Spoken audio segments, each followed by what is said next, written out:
Hi, I'm Janelle Benjamin, and welcome to another episode of White and Woke at Work. I'm here today with Phil Molé, an environmental health and safety expert, and I'm pleased to have him on today. Phil, welcome to the show. Thank you. Glad to be here. How are you doing today? I'm good. It's been a good day. How are you? I'm doing good. I'm doing good. I'm really looking forward to this chat and to getting to find out a little bit more about you and your journey to becoming an active anti-racist. Can you just share with me, I guess, a little bit about your history and what you might have been like growing up? And were you always awake and aware of what was going on with respect to the social justice movement? No. And I mean, I probably would have thought that I was years ago. I grew up, so a little bit of background. I'm the youngest out of 5 kids. I've got 3 sisters and I've got 1 brother. They're all pretty much significantly older than me, ranging from 11 to 21 years older than me.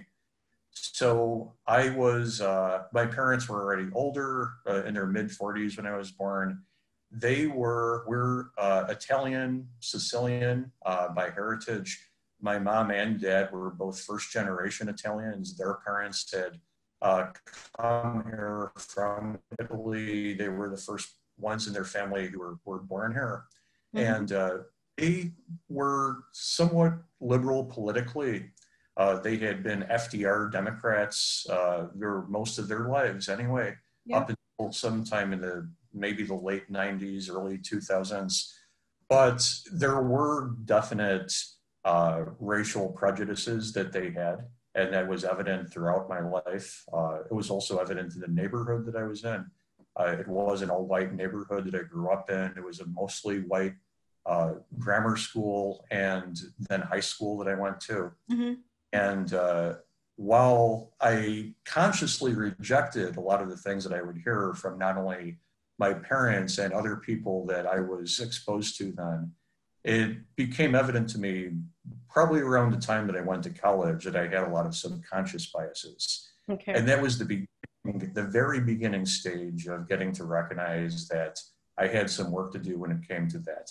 And consciously, I thought that I believed in equality. I had written papers on Martin Luther King in high school, and he was a hero of mine. A lot of musicians and other people that I admired were Black and non-white. But I found when I went to college that I was waiting for the bus one day, and there was a Black child about 10 years old. He approached me to ask me a question, and I realized that I was somehow expecting that he was going to scam me in some way. Mm. And I thought about that and like, wait a minute here. Where did that even come from? Yeah. And at the beginning, I realized I would not have thought that if he had been white. Right. How old was he? He was about 10. So he was that young. He was that young, but I still thought that somehow I didn't know what it was going to be, but somehow I was going to wind up getting scammed when he approached me. Mm-hmm. And told me at the time, he's like, I'm just a kid, man. And that was, I think, in retrospect, one of the things that when he said it, and when he said it the way that he did, I thought, that's just not right. Something's wrong here. I got to think about why I have these kinds of biases. And right. That was the beginning of it. And it's still going on today. Well, I'm glad you identified that, because part of what I'm asking people is just to really, pinpoint that critical moment or that juncture where you do kind of flip a switch or the light goes on and you think, I'm not doing something right, or, what's happening in society isn't right. For some people, it's something external in the environment that kind of creates the awakening. But mm-hmm. It's interesting to hear you say that, this doesn't relate to the George Floyd, moment or era.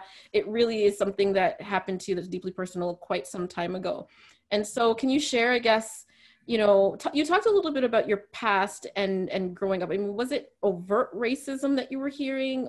Like, was it on a day-to-day basis? Yes, it was that. Oh, yeah. Yeah. I mean, an example in my neighborhood is I remember a time that maybe I was about 8 or 9 years old, and there was a Black family that there wasn't even an offer on the house. They were just looking at a house that somebody was selling. And the neighbor But was completely up in arms about that. And I mean, it was the end of the world. And at the time too, as a kid, that didn't make any sense to me. But you know, still I was absorbing things from that and from other things I was seeing in the media that obviously affected the biases that I learned that I had later on, Right. but was the kind of stuff that happened all the time. So what made you, I guess, Phil, decide that, you know what, I need to unpack these biases and not, you know, kind of gravitate towards them as so many other whites do, right? They kind of, Mm-hmm. you know, they accept those internalized biases. They never challenge them. I mean, what does it take for somebody to say, you know, this is wrong. I don't accept, you know, what I might have been taught and go in the other direction? So first of all, I'd say that there wasn't just one moment. I mean, that time when I realized when I was 18 or 19, whatever it was, and I encountered that child waiting for the bus, that was one of the first wake up calls, but there have been a lot along the way. Okay. And, you know, and there's still, you know, I don't discount the fact that there are more coming my way. You know, that's part of the commitment to continually improving and learning is that you don't accept that you're a finished product right now. There's still be some instances where you might find that you've got additional work to do.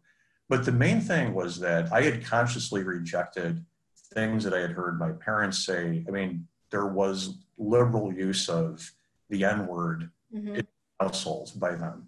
Okay. You know, and it would be basically whenever there was a prominent Black politician on TV or other figure saying something that they didn't like, that would come out.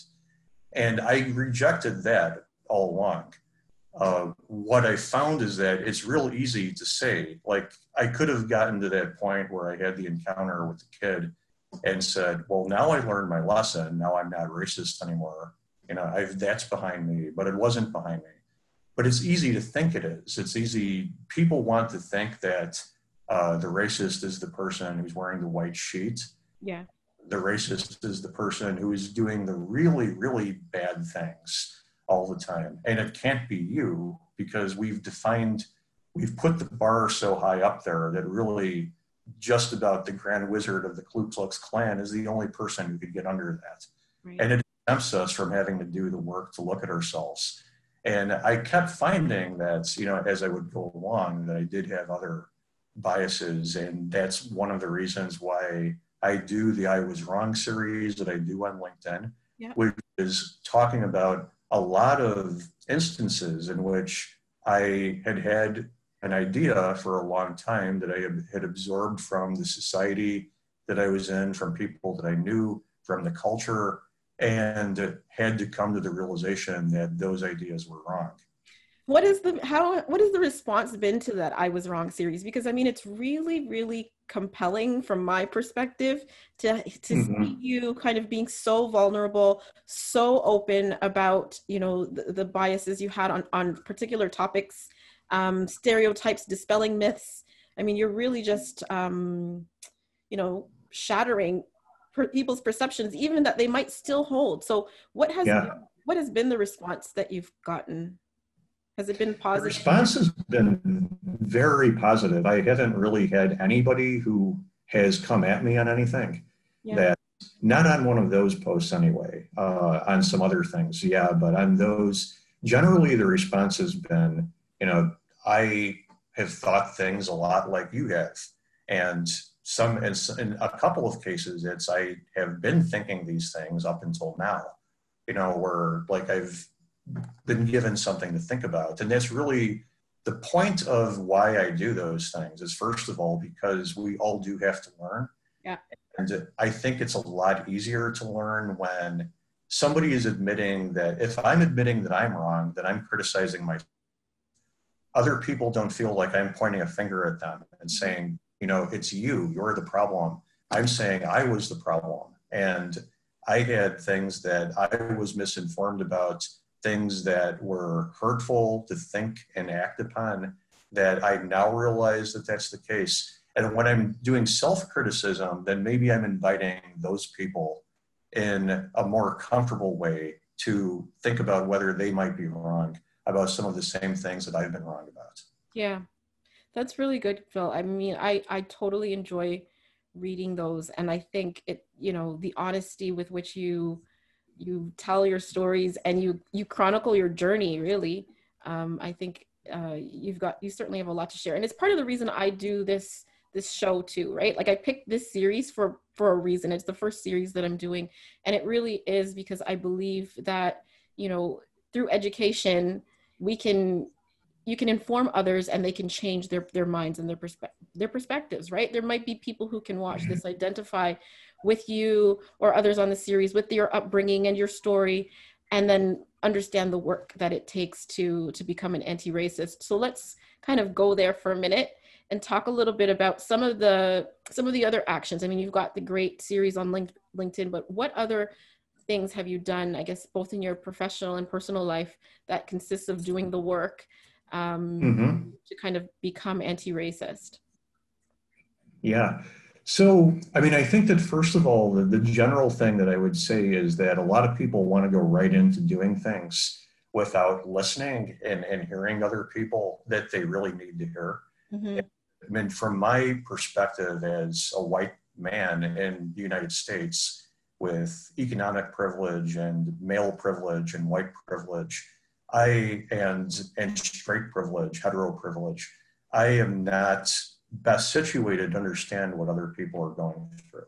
Right. And society has set things up that way. They set things up that if life were a video game, you know, my setting would be the maximum ease of playing the game. It's the easiest path through the system. Right. I think that the thing that I think people have to realize is, first of all, you can't just straight and go and start doing things without understanding that you don't want to be usurping other people's positions and voices. You want to be amplifying what other people are saying as much as possible. Mm-hmm. And you can also find your own voice and your own way of saying things that does not do harmful things like speak for other people.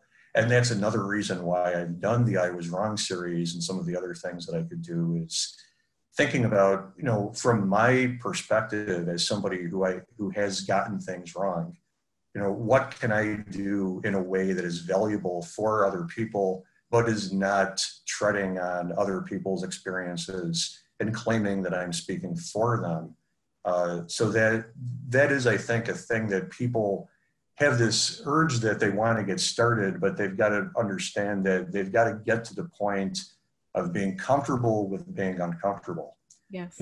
They're going to have conversations. Some of those conversations will be about the ways that they have benefited from racism and from other systems of oppression as well. Mm-hmm.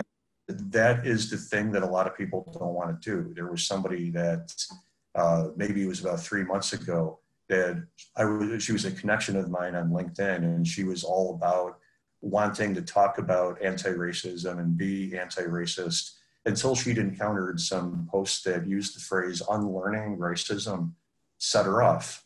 You know, she didn't think that she had any racism to unlearn. Wow. That was something that was extremely provocative to her, Yeah. angering to her, and she was gone. You know, like that was the last I ever saw her.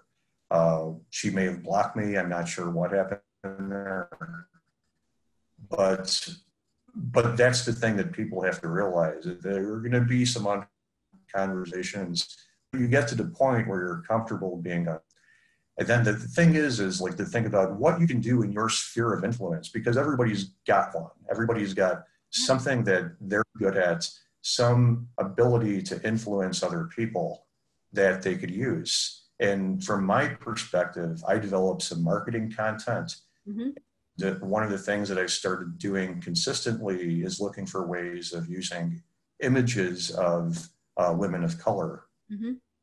Particularly when I'm showing an image of somebody who's a safety manager or a company executive, so that I could help to normalize the expectations that people who look like them can do those things. That's right, yeah. And that has been a conscious choice I've been making for a while now. Also in the field of safety that I'm in, talking about how diversity, equity, and inclusion is central to safety management. An example that I've given is one general example is that your safety management depends on including everybody that is in your company, bringing everybody to the table to find out what hazards they know about, what risks they know about. Mm-hmm. And if you have biases, if you've got systems in place that are recreating those biases in the workplace and you're not bringing everybody to the table, then you're not going to be doing safety well. And a specific example with the issue of ableism is with emergency planning. And both at the community level and at the company level, a lot of people have fallen down on that. I have in the past. When I was managing safety, I found that we'd had emergency evacuation plans that assumed that everybody could get out of the building at the same rate with the same ease, and that wasn't true. We had one person in one building we found out about when we did a drill that had mobility issues. And if we'd waited for emergency to find out about that, the consequences could have been disastrous. Wow. Showing that these things are not just something that HR does.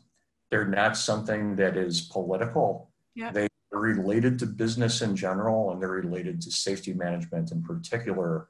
And that's been a topic and a theme that I've been hitting a lot in the content that I produce, webinars that I do, articles and blog posts that I write.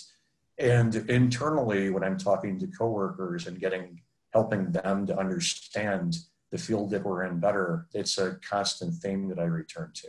I like that you said that, Phil, because a lot of people think, talking about race and color is so political, right? It's so controversial when really it's ordinary. It's day-to-day life. It's the environment we work in when we work around, diverse populations, and it should be considered in everything that we're doing. So I like that you're doing that in the health and safety space. But how is that going for you? I mean, how is that received by your peers and your superiors, your coworkers? Is everybody accepting of the anti-racist Phil in the workplace? Yeah, that's a good question. It's in general, yes. In general, it's actually been very positive. In fact, I am on my company's diversity, equity, and inclusion team. Mm-hmm. And recently I've spoken to them about some of the LinkedIn posts that I do, and they're very supportive of those. Another thing that's been good for me to see is this kind of cross-influencing of people from the safety world that I've been a part of, and people that I've been increasingly getting connected with, such as yourself, mm-hmm. that are involved in DEI and anti-racism. And people that are among my safety connections have connected with DEI people. DEI people have connected with safety people. And I think in part of it, it's the way that I am framing the conversation that might be helping that to happen. And I'm having a number of safety people tell me, both in public posts and comments on my LinkedIn content and in private messages, that the things that I have been talking about and the way that I've been talking about them have helped them to get a new appreciation for how this is related to their job and how it helps them to do their job better. And that's been something that's been gratifying to see.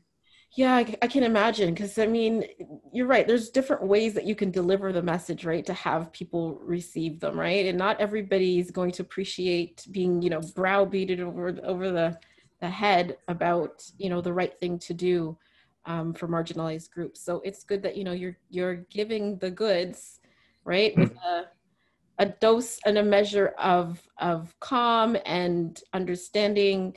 And just, a human quality that I think is endearing, and certainly people will gravitate towards that. So is it also, are you receiving the same type of feedback in your personal life, or is anybody kind of pushing back, resisting? Are you having to have those uncomfortable conversations?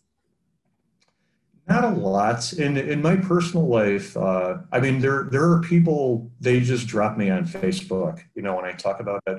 I don't even know who they are, but I know my friends count has gone down recently. Yeah. Whoever they are, they couldn't have been that important because I can't figure out who they are. But that's what a lot of people do. They don't really come at you. They just decide that they don't want to hear it anymore. Yeah. And they block you, they drop you as a friend or a connection. I'm not even aware if I've lost anybody on LinkedIn. I'm not aware that I have. Other than a couple of, there was that one person that I mentioned before who blocked me. But hasn't been a lot of that. I think in my family, for the most part, all of us are on the same page, immediate family, and that we're supportive of of anti-racism and of diversity. We do know that in our family background that we had, our parents had struggled with those issues. But I think, with our parents gone now, it's something that, we could kind of come to terms with the fact that they were good people, but they were wrong, and kind of keeping with the theme of I was wrong. And I think, one of the ways that I put it to one of my family members not long ago was I think that the best tribute that you could make to somebody that you love that's not around anymore is to take all of the good and honor that, but let the rest rest with them. Yeah, that's good advice. And so I guess you don't have, is it that there's no more living members that are overtly racist in your atmosphere anymore, and you're just away from them? Or have you deliberately removed yourself, I guess, from people that hold those views? There are some other family members, more extended family, that definitely have some racist views. I just don't have any interactions with them. And in the past, when I had been connected with them through social media, there was never going to be any productive conversation. Because that's another thing that you have to learn, is when to let things go. Because you could have these, with the I Was Wrong series that I do, that's going to reach the people that aren't inherently hateful or bigoted. They're just literally wrong. They have ideas that maybe subconsciously are keeping them from being the people that they would want to be. So you could reach those people. You can't reach, at least not all the time, unless there's some kind of miracle. You can't change the mind of a person who is that far gone, and they're not interested in having the conversation. Generally, they will talk over you, they will belittle you, they will use ad hominem attacks, and to use a phrase that a lot of people use today, they're determined to misunderstand. Yes. So do you think that those people are just impossible to reach, Phil? Or do you think that there's an opportunity for them to have the aha moment or the awakening that you had? You hear of it sometimes, but without knowing what all of these people that I'm hearing about, mostly through a few people removed, just stories that are on YouTube or in articles, it's hard to know what they actually were like before they had their big conversion moment. You hear about, there's actually a guy that is on YouTube sometimes. He goes around collecting the robes from former KKK members. Wow. He, convinces them to let it go, and they leave the movement and they give him the robe. But what I don't know is, why were they involved in it in the first place? Because the thing is that, I've watched some videos of white supremacists on YouTube. A lot of them who got into it, who left, they kind of found a family. They were lost. They didn't have a lot of support, and they had a lot of emotional turmoil. And these people approached them at a vulnerable point in their life and offered them consistency. They offered them a cause and something to support. And interestingly, some of those people who left the movement they will say later on that I never wanted to hate anybody. I didn't consider myself a hateful person, but they got into this because it was a life support system for them. And when they got to a point where they realized they didn't need it, they left. They were able to leave. So the thing that I kind of go back and forth on, but I think that I've kind of come to the conclusion, is that facts don't actually change people.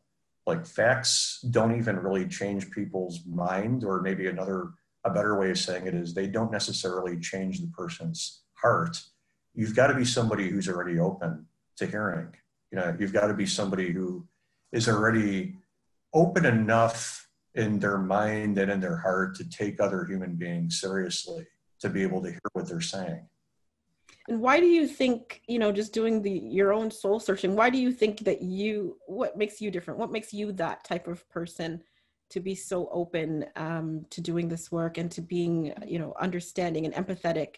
And what distinguishes you from the next person who just doesn't have that empathy? It's really, really interesting to me to just, Yeah. You could have, people who grew up with similar straits, with similar family backgrounds, similar either religious or non-religious upbringing, what have you, but some people, like you said, are just open-minded and accepting, and others are just like, nope, this is the way it is, and there's no other way. And so I guess, what is it about you that makes you so open and different, and how do you distinguish yourself from the others who just won't get there, and how do we get them there?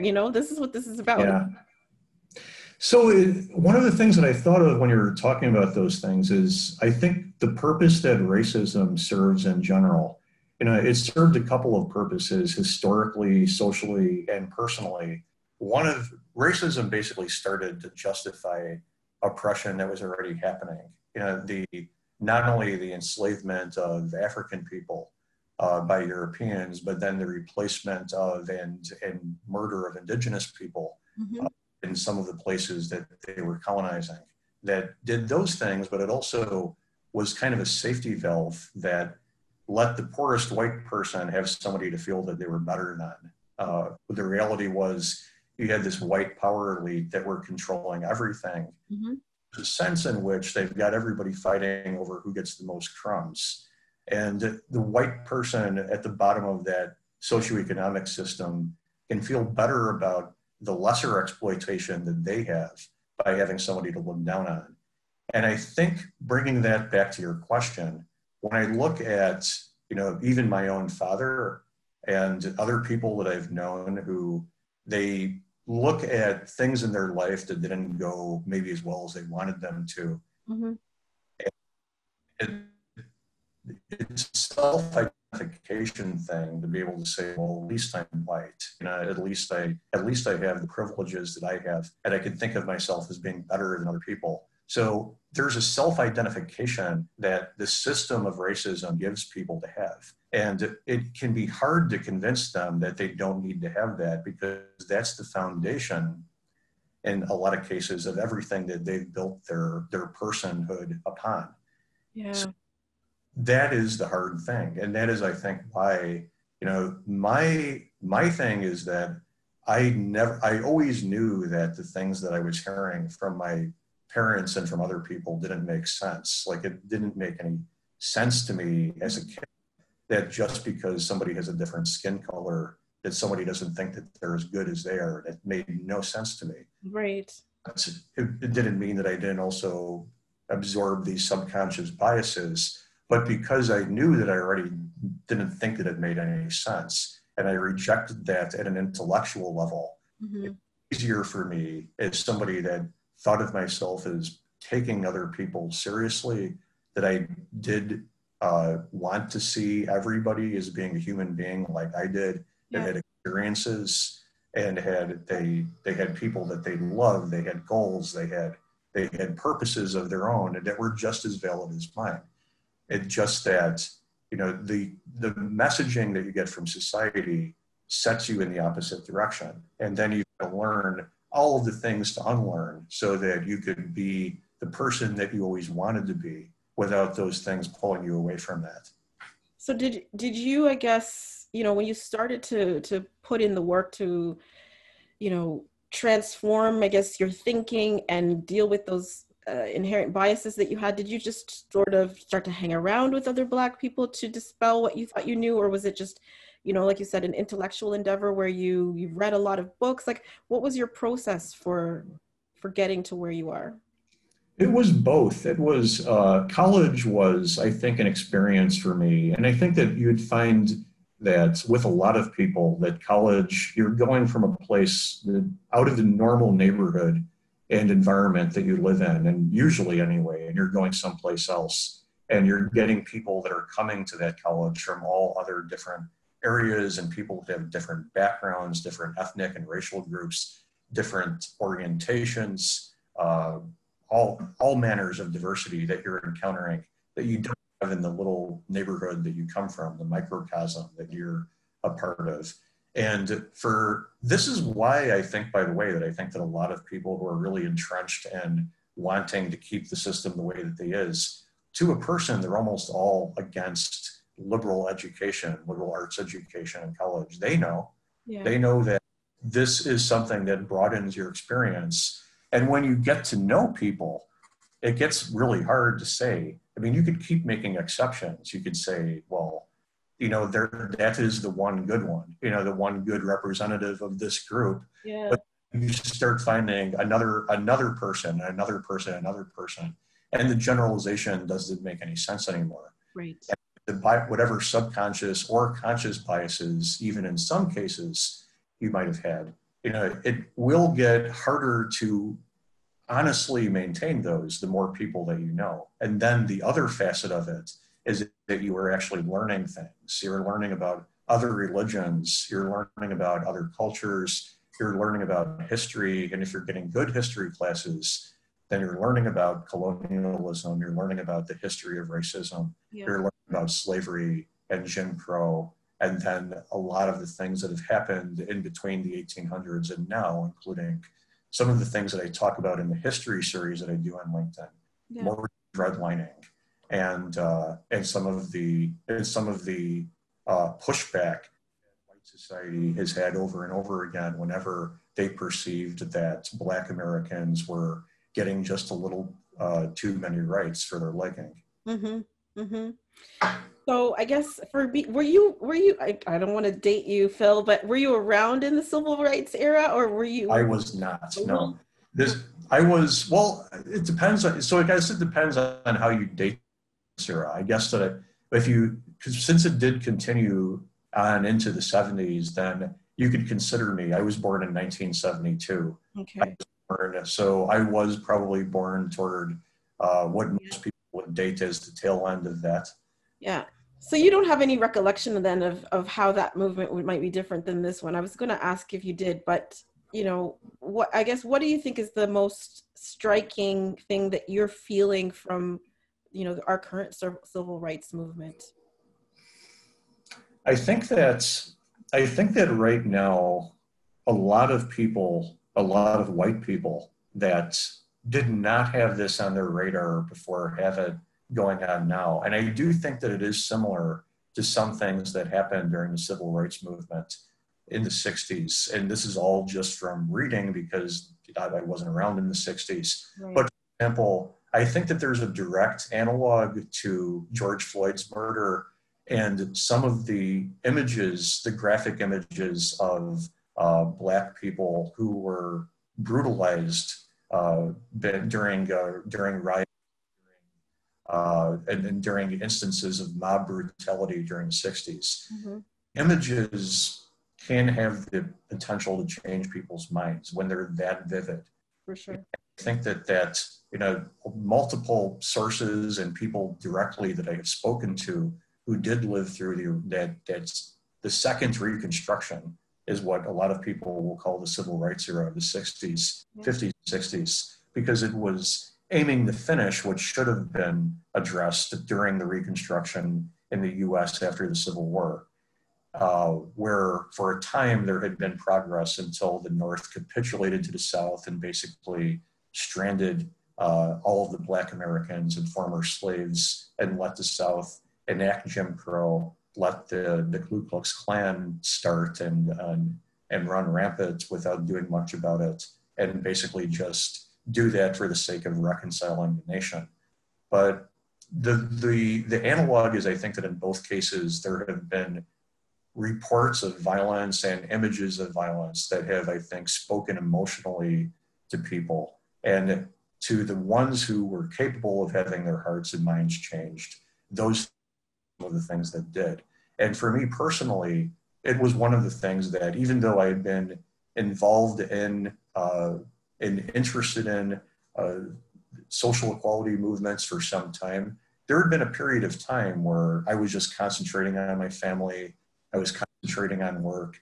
And when George Floyd, when that murder happened and when the video footage got out, that was a slap in the face to me for all of the things that I had not done, all of the things that I had not said during those previous years. It was a wake-up call to me that I was able to walk away from those things because I could, because I had the privilege to do that. And that Black Americans don't get that. Black people in general don't get that. They don't get to decide that they're not going to be targeted by racism anymore. Right. And so the wake up call that was for me is that I said, you know, no more of this standing by the sidelines and being a silent ally. You know, I'm not going to give myself a choice because they don't have a choice. Good for you. And I'm so pleased that, you know, I've encountered you, and, you know, that through this movement, you know, people like yourself, we can find one another and connect on a human level about, you know, just things in our society that should not be taking place, right? And I think unless we have these type of conversations, you know, between each other, that the divide is never going to, there's never going to be a bridge to that divide. And I appreciate you coming on today and sharing your story, a little bit of your journey and your recommendations for how to become an active anti-racist. And I'm just going to conclude by saying, you know, thank you so much again for just being here today and sharing with us. And if you have any additional things that you want to share, please do come back, Phil. I would love to have you. And everybody else, please stay tuned, subscribe to my YouTube channel, and we'll see you next time on another episode of White and Woke at Work. Thank you, Phil.